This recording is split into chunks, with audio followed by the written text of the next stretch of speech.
Prvo državno prvenstvo je bilo izpeljano leta 2004 pod okriljem Košarkarske zveze in agencije Ekstrem. Bilo je približno 50 ekip, potem pa se je to skozi leta razvijalo, dodajale so se kategorije, večje število ekip je bilo in letos smo prišli približno do številke 150 ekip v 7 različnih kategorijah. Da bi imeli prav registrirane klube 3x3, imamo v bistvu samo 3x3 Piran, ki se ukvarja tudi z dvoransko košarko, recimo košarko 5x5, drugače imamo pa na državnem prvenstvu registriranih v letošnji sezoni 750 igralcev, lani je bilo številka tam nekje čez 600, to pomeni, šli smo iz 130 letos na 150 ekip. Če se obrnemo direktno na državno prvenstvo, imamo 7 tekmovalnih kategorij, od katerih je 6, dajmo temu reči, profesionalnih oziroma tistih, ki se resno ukvarjajo s košarko. Ta 7. kategorija je pa rekreativna kategorija, kjer nastopajo fantje, ki so bili v zadnji sezoni, v tekoči sezoni registrirani ali v najnižji ligi ali pa niso nikjer igrali. Torej niso imeli podeljene pravice nastopa v Sloveniji ali tujini.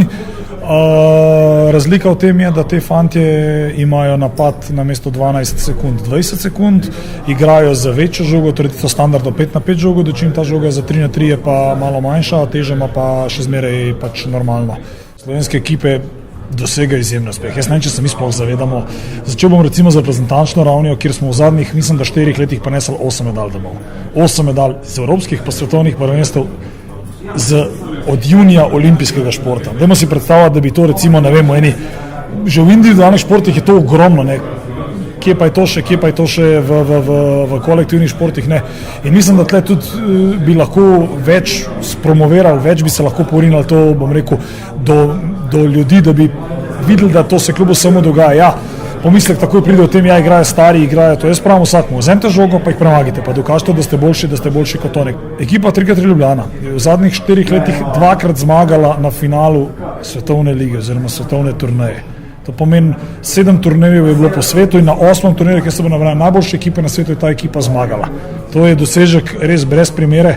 To je približno, če se obrnemo v tenis na nivo Federerja pa Djokovića. Res, da pač nivo te košarke v tem trenutku je še zmeraj manjka je tisti mogoče res najboljši iz 5x5, ampak ta šport, jaz smelo trdim, predolgo sem tukaj, je drugačen kot šport, kot košarka 5x5.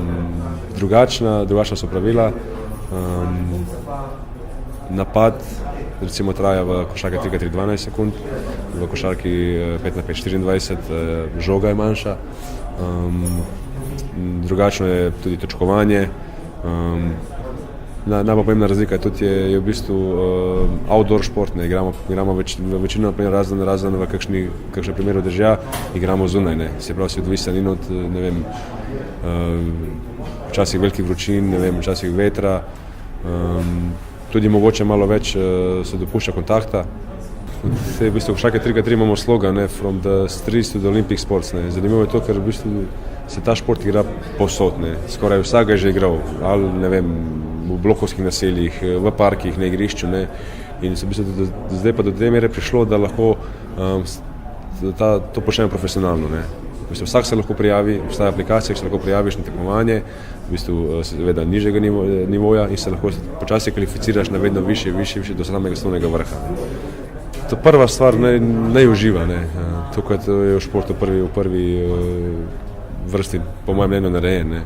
Potem pa pravim, naj se najde, bi rekel, igralce, ki so mogoče v njegovem rangu kvalitete, ne, potem naj se pa tam poskusi, ne.